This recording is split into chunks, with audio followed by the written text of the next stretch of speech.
rated capacity is determined by 3 factors.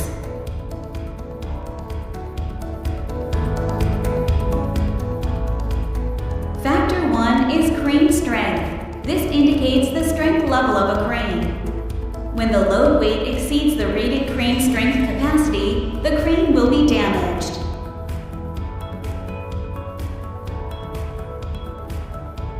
Stress on the crane increases when the working radius is larger.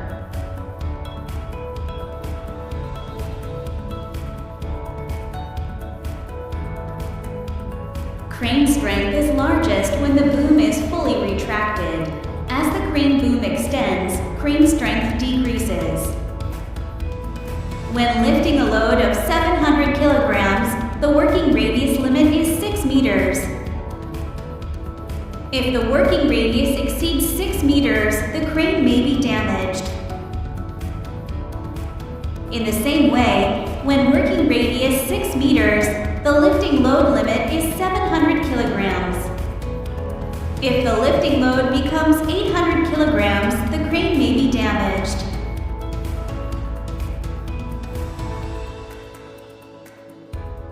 Factor 2 is crane stability. This indicates how stable the crane is. If the load weight on the crane exceeds the empty chassis rated capacity, the truck-mounted crane may tip over.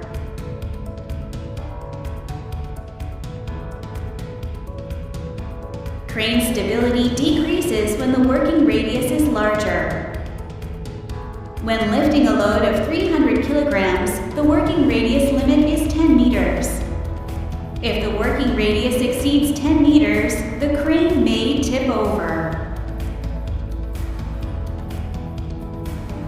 Crane stability is higher when the truck size is larger and when the outrigger width is wider. For example, stability is higher when a truck is heavier, when the cargo bed is loaded, and when the outrigger extension width is wider.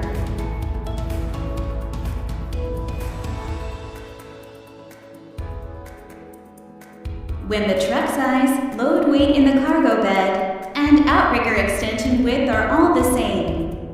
The stability is better when the working radius is narrower and the lifting weight is lighter.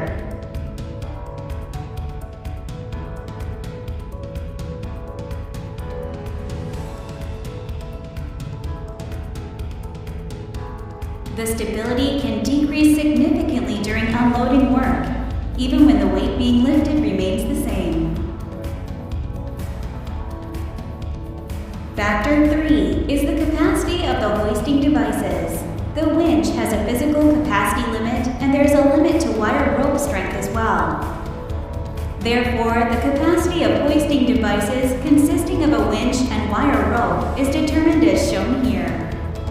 Hoisting capacity limit is determined by the line pull, which is the tensile force per wire rope, multiplied by the number of parts of line. The capacity of a truck-mounted crane is determined by these 3 factors: capacity of the hoisting devices, crane strength, crane stability. The yellow highlighted area indicates the empty chassis rated capacity, which is determined from the combination of these 3 factors. The rated capacity table shows the maximum load for each condition of boom length, working radius, and outrigger extension width. This shows 2 types of crane capacity. The first type is crane strength rated capacity, and the second is empty chassis rated capacity. Crane strength capacity is determined by factor 1, crane strength, and by factor 3, capacity of the hoisting devices. Crane stability is not considered. The second type is empty chassis rated capacity. It indicates the stability limit for an empty chassis, meaning when there is no load in the truck cargo bed. The stability limit changes depending on the outrigger extension width. Empty chassis rated capacity also changes depending on the truck size. Larger and heavier trucks provide better stability. Here are some tables of empty chassis rated capacity as determined by truck size. You can see that larger and heavier trucks provide better stability. The empty chassis rated capacity table must be selected according to the actual truck specifications.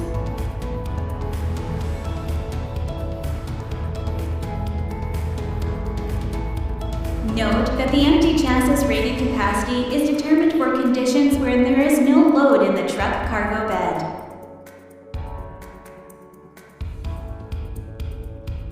Truck-mounted cranes are supported by the left and right crane outriggers and by the left and right rear tires of the truck. Therefore, the stability of a crane with an empty chassis is highest in the area to the rear of the truck shown in green. Stability is lower in the red areas to the sides and is lowest in the pink area to the front. In the area to the front shown in pink, performance is 25% of the empty chassis rated capacity. Stability is also lower in the specific areas to the sides shown in red. Therefore, be sure to use caution when working position is within these areas. When working with truck-mounted cranes, you need to correctly understand the empty chassis rated lifting capacity performance and always work safely with the prescribed performance range.